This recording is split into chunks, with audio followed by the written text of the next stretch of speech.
Oh, hello everybody. Back here playing Caesar. We are playing a Caesar mirror match. Alright.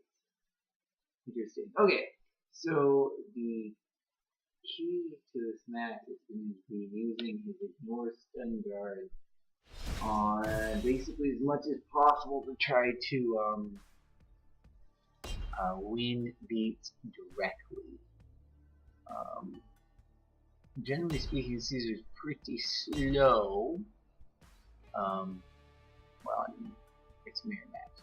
But your red style allows you to ignore stun guard, and that is really the most important thing in this game.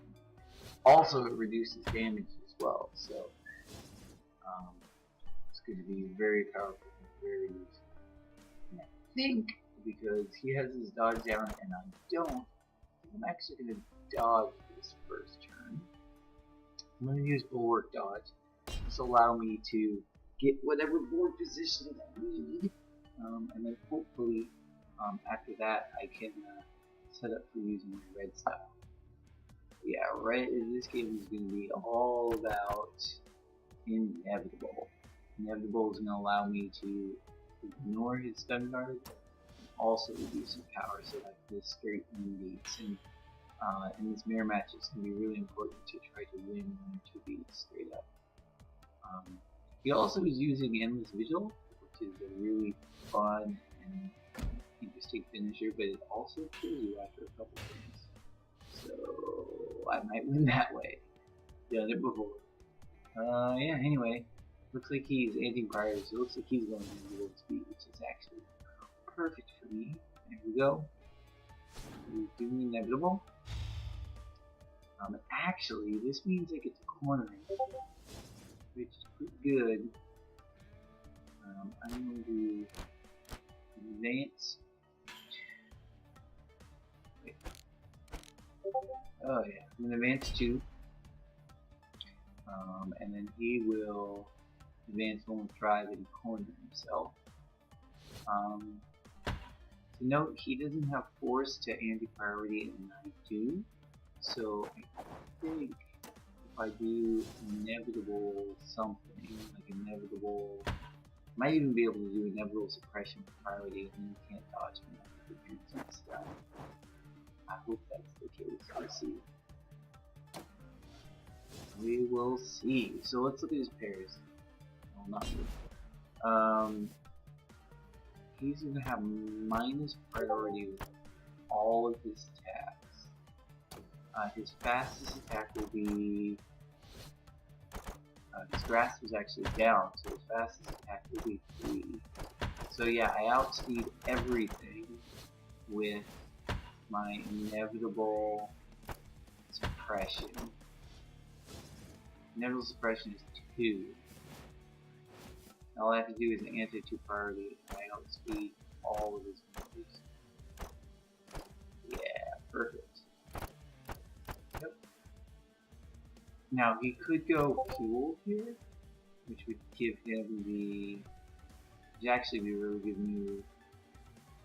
And yeah, he could go fuel here to ignore the inevitable, but I'm actually okay with that because I'll still get the free beat the next beat.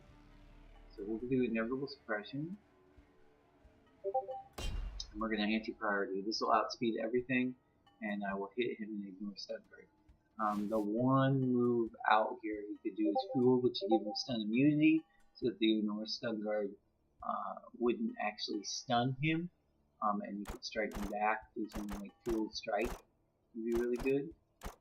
But then he'll be stunned the next beat, and I can hit him while he's stunned on start 4, and he won't have fuel to catch back up. So it would actually make our tempo off, which would be interesting. Caesar's all about the tempo of his threat, kind of pumping up and crashing down, and pumping up and crashing down.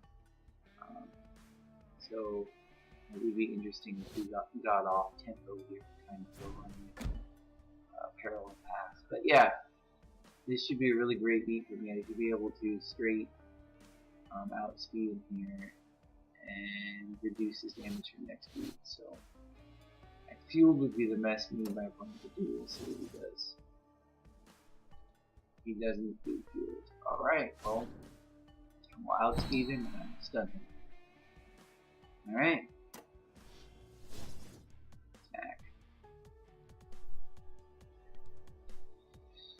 This is great. So this puts me a beat ahead. And like I said, it's gonna be really important to be ahead. In addition,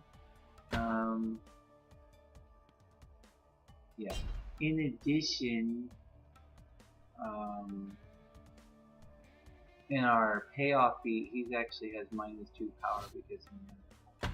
So, yeah.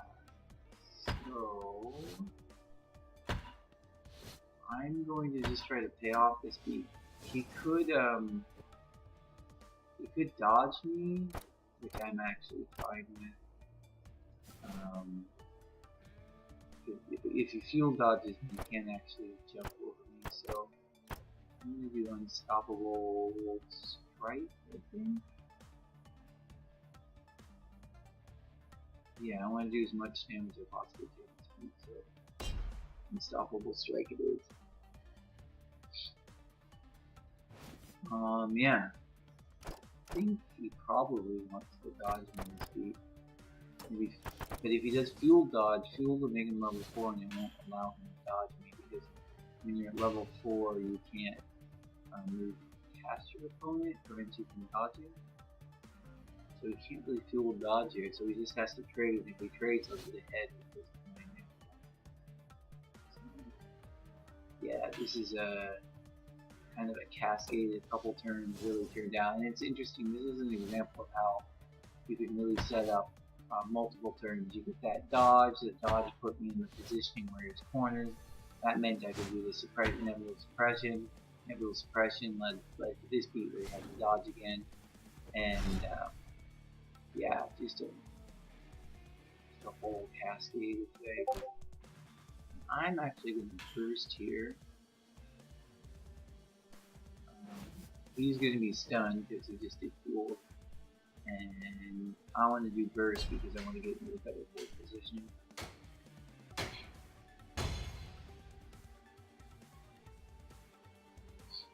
Yep. So I'm going to burst back 2. 1, 2, 3. Yeah, I'm going to burst back 2.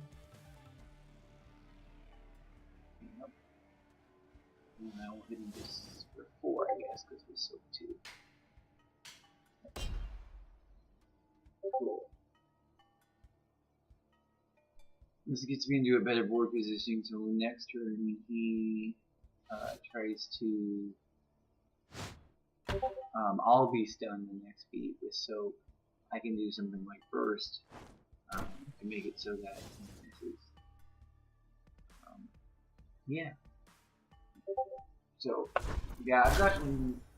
It's interesting that early dash actually resulted in 2-1 beats, and I would say this is something about BattleCon, the way that your cards kind of get locked and you're limited to doing certain things, especially in the mirror match. It can show up by it really, one beat can affect you over the course of multiple beats. And it can really be detrimental, as you see in this case. And I'm still worried about that inevitable, but I'm so far ahead here. I'm just gonna run away here. Yeah. So in a lot of matchups, I would say this is especially true with a character like Rakyat. Rakyat can get into the correct board positioning and then just win 2 or 3 beats in a row with really not being able to do anything. And this was a case of, by dodging that first round, he got himself cornered, and I was able to use Cesar's suppression to just basically win 2 beats in a row. So yeah, board positioning is a huge important factor in BattleCon, and it can really win you 2 beats or more, and it really can have a huge impact on the game.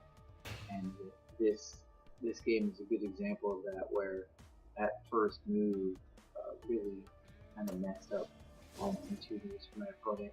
And of course, this is going to be especially true in a mirror match like this, where you know, your moves are so limited and match up in such a way that that it sorry, I'm thinking. Yeah, this is especially true in a mirror match, where those limited moves can really affect your turns this way. But yeah, anyway, let's see. He flashed my dodge, which I guess is fine because I want the dodge to avoid it inevitable again. Yuck. No, I'm gonna take 2. The 2's not bad actually. Yeah, I'm stunned, then the 2, which is fine. Yep. 2. And then, now that I've done 2, we should be back in rhythm again, both leveling up on threats at the same rate. Yeah, here we go. So, what do we want? He still has drive, but I have forward position at this point. I don't have dodge, so I can't threaten the dodge away. Inevitable drive, it seems like the obvious move here.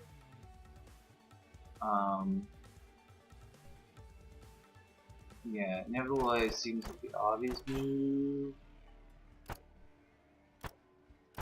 Oh man.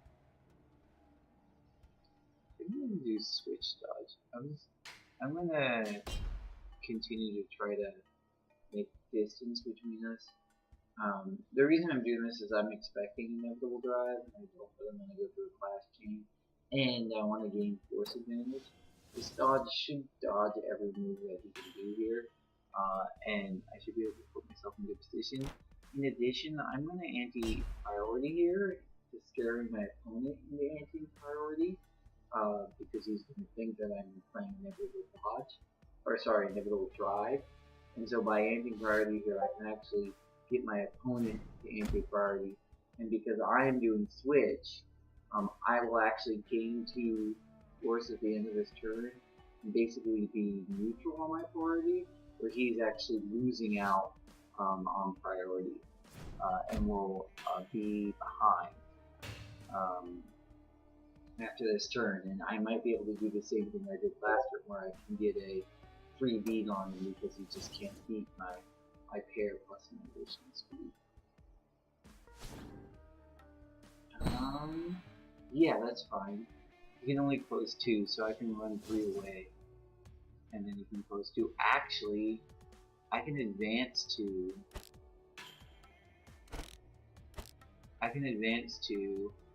Yeah, this is perfect. So I'm gonna advance 2. Now I'm right in his face.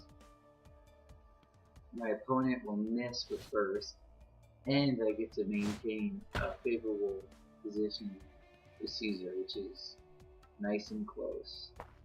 And in fact, I could suppression here, but I don't know.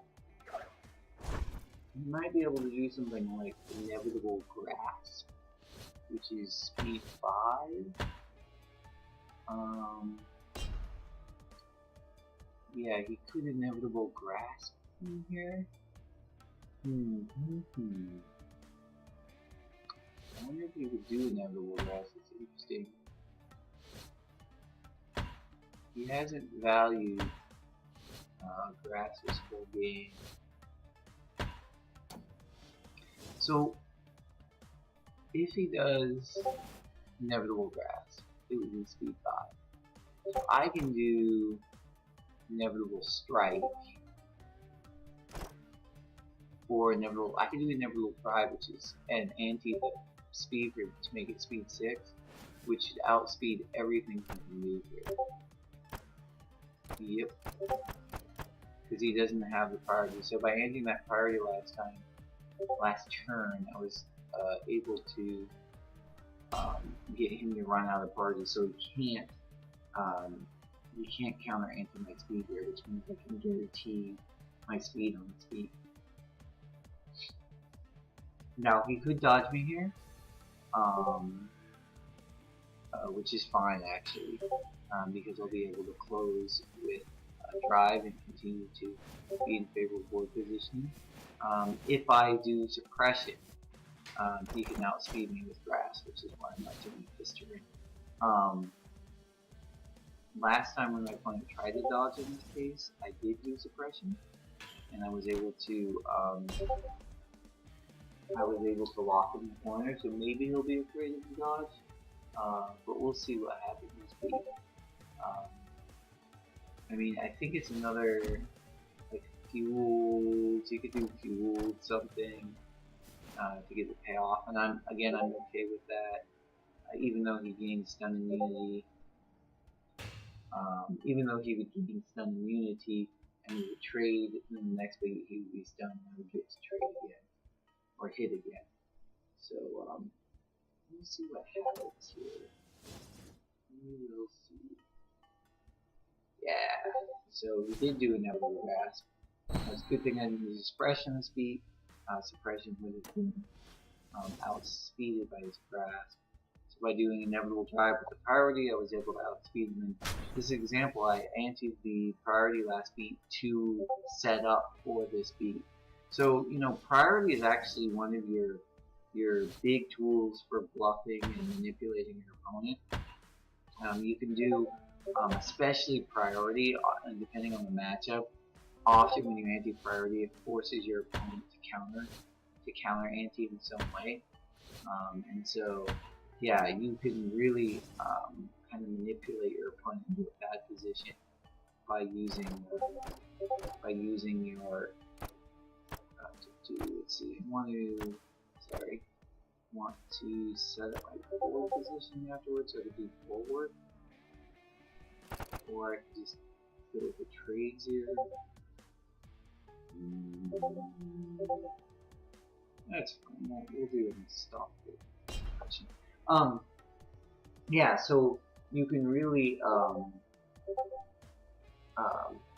get powerful bluffs and powerful reads on your opponent by using your force gauge. And you know, it's not like you saw when I used it on dodge. It's often you can use it not just to win a beat or to get enough damage to trade it with stun. You can also use it to bluff your opponent, and it's one of your most powerful bluffing tools. So there's other characters that actually have tokens they can use as well, like Hikaru, and you can also bluff that way. But I really find that the force gauge is a really powerful way to bluff your opponent and gain those slight edges. Yeah, man, and in this case, I just realized I might be able to get my first kill here on Cesar. We'll see. Unless he goes... No, his oppression is down, so I'm actually going to knock his unkillable off this beat. Yeah, wow.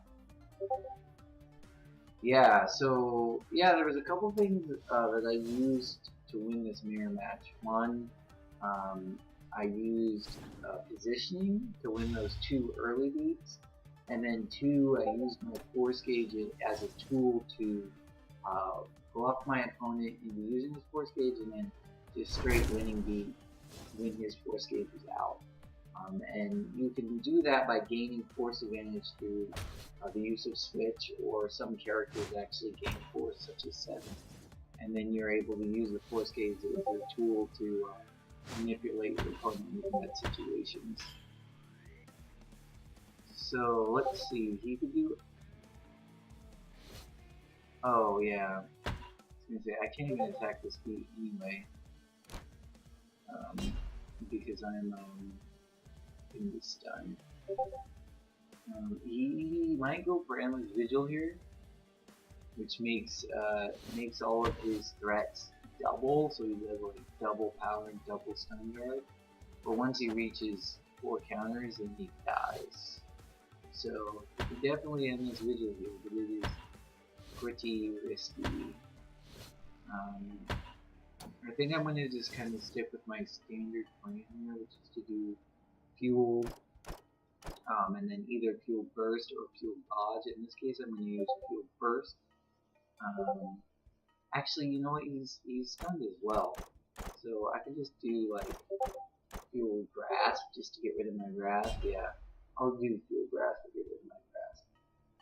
What's nice here is his grasp is actually this card right now, so he can't clash me.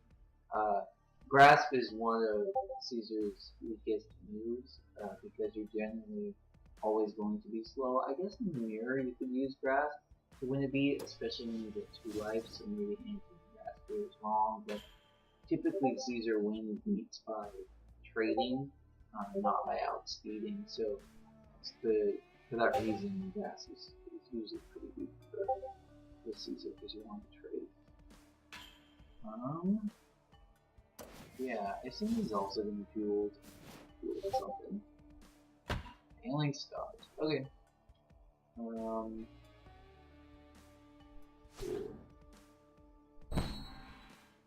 This actually puts me 1 ahead on the rhythm here. I'm going to be at level 1 threat, and he's going to be level 0.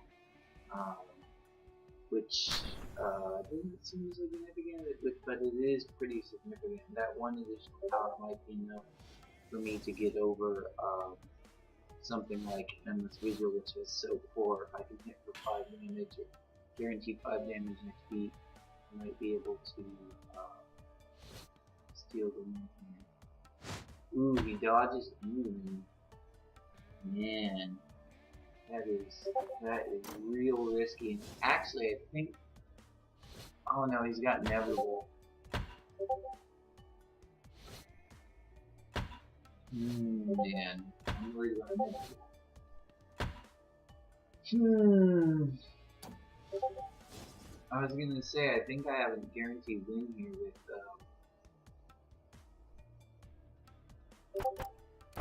oh, actually, I was gonna say with Unstoppable, but Unstoppable's down right now. He could inevitable grasp me again, which would be beaten by a burst. But if I burst, he could drive me. But if he drives me,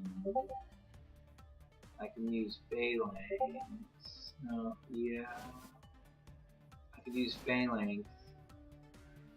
Okay. Yeah. So I'm using. Yeah, this will work. So I'm using Phalanx Burst. The reason I'm using Phalanx Burst is to dodge inevitable grasp. If he does a drive, like Unstoppable or something like that, I'm gonna ante enough stun guard here where I can close. Actually, but if he does his finisher, I want to do enough damage to go over his finisher. I'm worried he might do his finisher here. I want to be able to do enough damage to go over his finisher. So he can beat me here with a drive, or Unstoppable. But he'd have to. He's actually at level 0 right now, so I think the only way to beat me is with Unstoppable Strike with Power Anti. So if he's an Unstoppable Strike with Power Anti, he can get over and stun that. Otherwise, he cannot. And I'm anti-ing the additional power because of the building. So he anti-power back, which is not a good sign. It means he's probably attacking me. No, he is Endless Vigil. Alright. Cool. Endless Vigil. Endless Vigil only gives safe. So 4. I'll be hitting for 5, so I'll be able to deal the 1 damage required to finish him off here. Yeah. So I will retreat 2. And then I will poke him for 1, and that will be the game. So yeah, I hope you enjoyed this matchup. This was a really good matchup to see some of the advantages you can get on your opponent, even in a mirror match. Things like manipulating force gauge, things like manipulating board positioning are all key to this game, and it really showed up in this game how those kind of things can make the difference. And you know, it's not always about the matchup. It's not always about who has the better character. And a lot of times it's about who plays better. And some of those edges that you can get to play better are your force gauge and also board positioning. And I hope this was a really good game that showed those things. Alright everybody, you take it easy. Bye.